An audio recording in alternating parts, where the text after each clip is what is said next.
the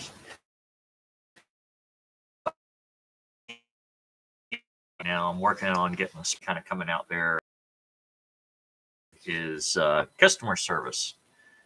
And you know, I I have two jobs, um, and both of those are customer service gigs. And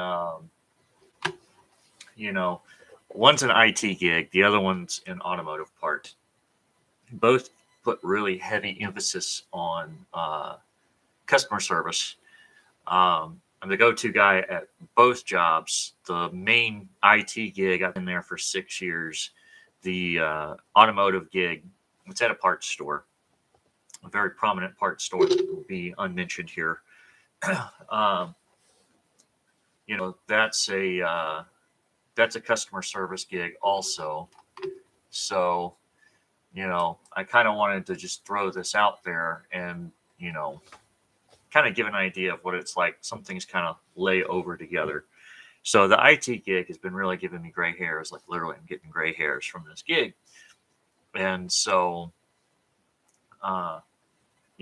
there's this gig I work. I deal with a lot of people, and like a median age there is like now it's probably about 53, because when I first started, the median age was 47. And so now everybody is still there and they're still older. So, but needless to say, technology and people don't get along. In fact, I'm at a point where I think like technology is an alien construct, and we're just the weird little monkeys trying to figure out how to make it work. But I digress. Um, so, yeah. So in customer service, you got to learn not to take things personally. You got to learn to not make other people's problem your problem. And you got to give a uh, consistent, experience from one person to the next. You can't have favorites, especially when everybody's a regular. I service about 3,000 customers at the main gig, and however many customers are on the north side of Jacksonville, the automotive gig. So, um, so you kind of want to have a similar experience, and it's really hard when you've got people that are cussing you out and they're freaked out because something doesn't work, or they bought something from you that died or was dead on arrival. So to that point, I've got some regulars. I got one in particular. They're an older person in their 70s, and I hear from this person quite often.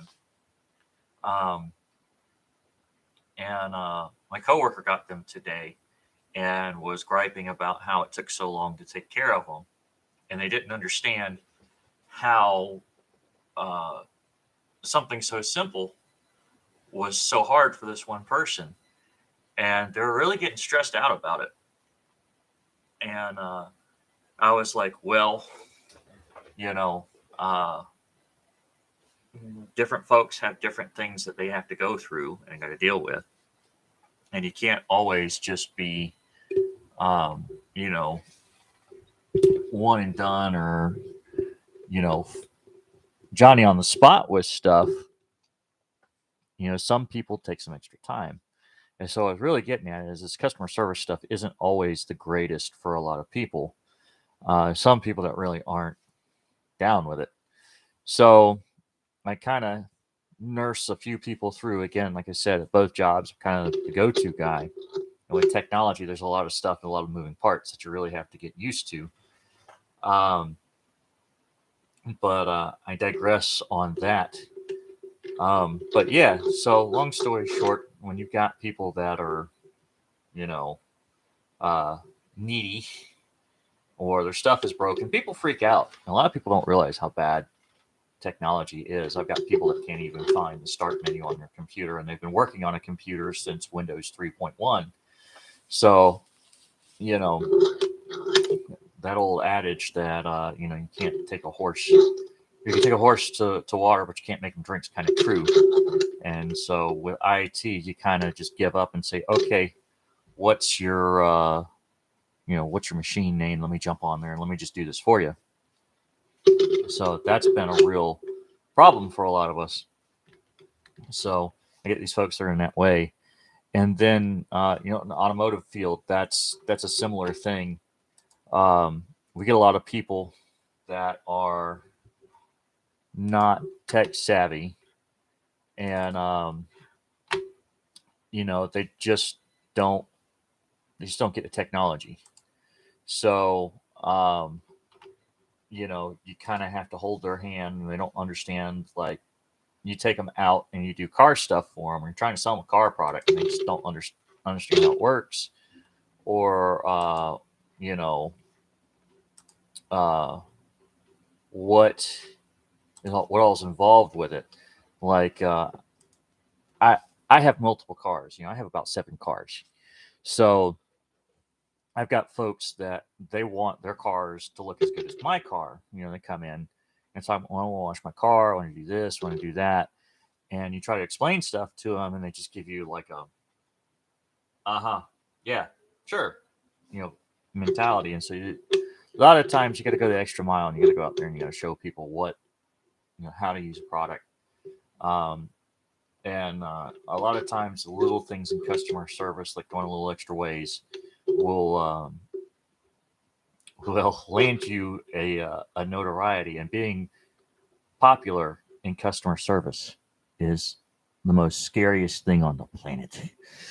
Um, so I tell people all the time, don't talk about me. Don't tell them how good I did. You know, uh, I'm here for a limited time. I've only got so much stuff I can do. If someone really has a problem, tell them to reach out. I'll get them back up and going. But don't sing my praises. I've learned the hard way that you can be too good at what you do. And when you are too good at what you do, you end up not being able to get the things you need done. This is a concept a lot of people have missed, and I've had to teach people this. When I was a customer, or when I was a service manager, I had to teach service writers this when I worked for another company, and I had to explain to them: take care of the customer, make sure they're good to go. Don't piss them off, and don't leave them hanging in the wind.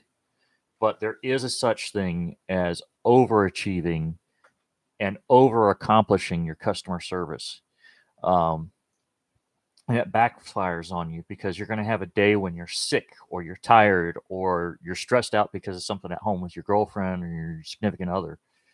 And they're just going to be like, this expectation there that you've set. And sooner or later, you're going to have done so good that you can no longer meet that expectation. And I see this a lot. I went through this about a year and a half ago. A large portion of my team at the IT gig bailed. The job market changed. People went from paying $18, $19 an hour to get you in the door to paying $24, $25, $26 an hour. So everybody jumped ship. And so it was me and one other person. And I had done so well leading up to that. I had created this unrealistic expectation. Go get Mike. He knows how to fix it. Mike fixes everything. And without that extra support around me, I floundered, and so I could no longer provide a quality service, because I went from, having these people I could sit there and say, "Hey, I got you this far. This other guy over here is going to take care of you. If you need anything, reach out to me." And so I was the only one, and I just couldn't deliver on it, and there was still that same expectation. So a lot of people struggle with that. I've struggled with it. I'm not perfect. So, but yeah, that was a thing. And so kind of, went about my day with it.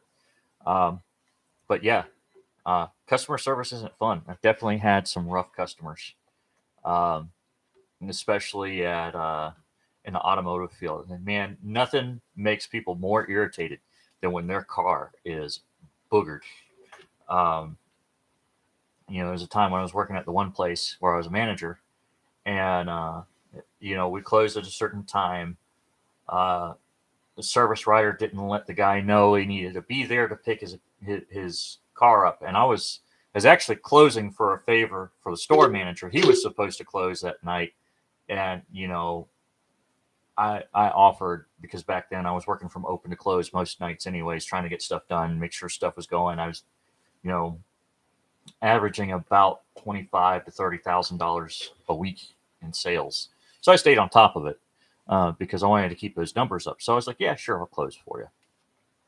So anyways, our office was kind of like in like a loft that overlooked the rest of the shop. This was for a very large retailer. I don't want to run afoul of their legal team, but they're notoriously known for having no parts in the back and being a parts store, and then having a shop attached to them. So you can read between the lines if you've lived in any major city, especially Philadelphia, where they were originally based from. So we're shutting the shop down for the night, and I have my technicians in the shop, and they're cleaning up and they're shutting down. And I think at that time, my master techs had gone home, and I had a GST, which happened to be a very nice lady. She was very, very good at her job. Can't fault her. She, what's she gonna do? She's not gonna stop somebody from walking through the shop. And I had another guy who was in the far end. I think he was changing out an alternator or something at that time, trying to finish up with a job for the night for it to be ready in the morning. So I'm actually in the office, and I'm counting a drawer down. And it was the last drawer to count down for the night. And you just hear this horrible racket coming from the shop.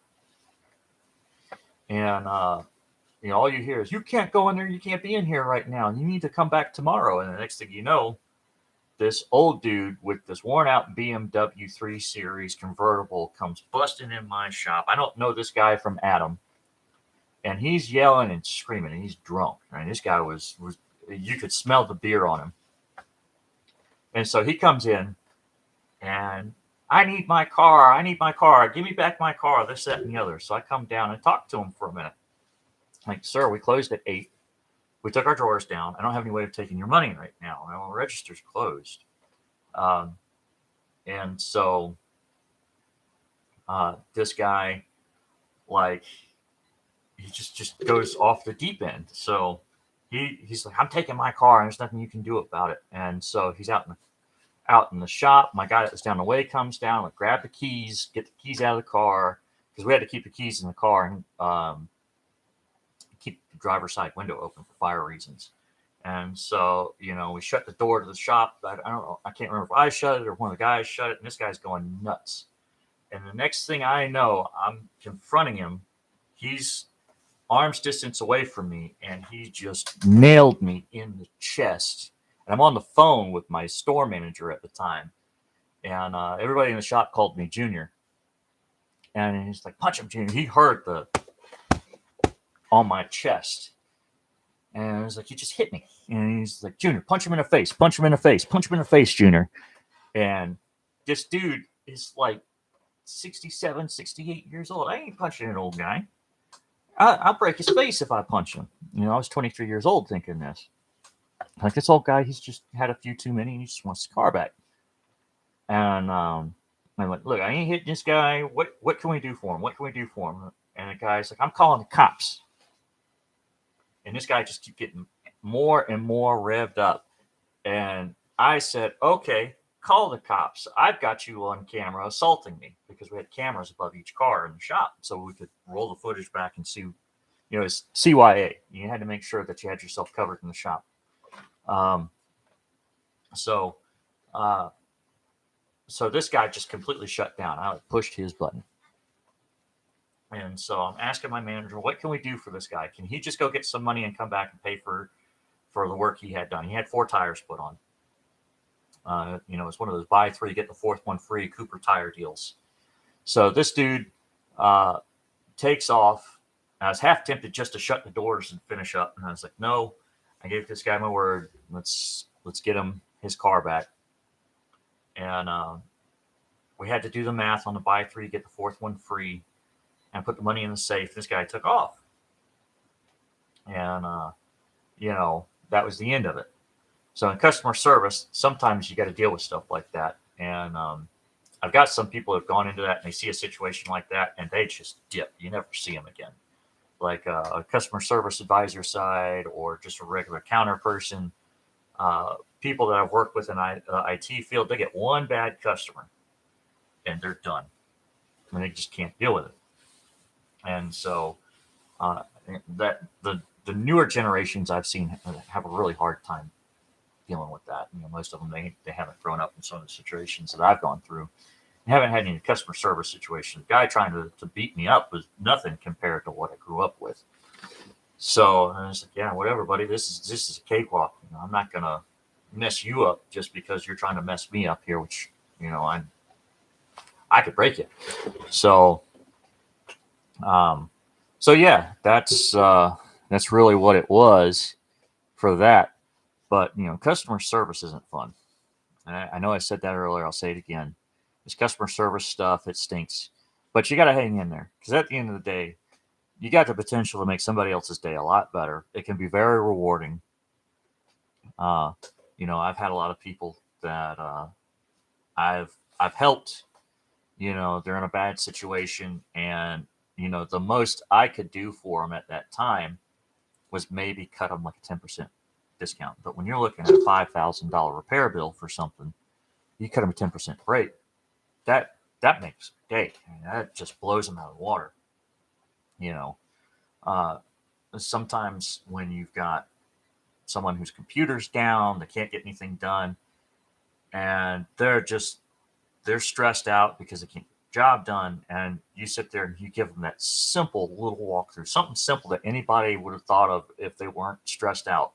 That makes their day. It really makes their day. So my takeaway for you guys on this that are in the customer field: hang in there. You're going to have your rough days, but if you can get through it, there's going to be a light at the end of the tunnel. And even though it doesn't seem like it, you really help somebody out at the end of the day. So stay in there, hang tough, and just carry on. And if anything else, at the end of the day, you're hanging up. Tomorrow's a new day. Try again. You got another day to try and make somebody's day. So that's my message for today. Thanks for anybody that's signed on and listened to me rant and enjoy trying to pick out the random oddball things in my bedroom. I really appreciate anybody that watches this. And thanks again. This is Mikey V signing off. Like and subscribe if you felt like this message does something for you. And I really appreciate you guys. Take it easy.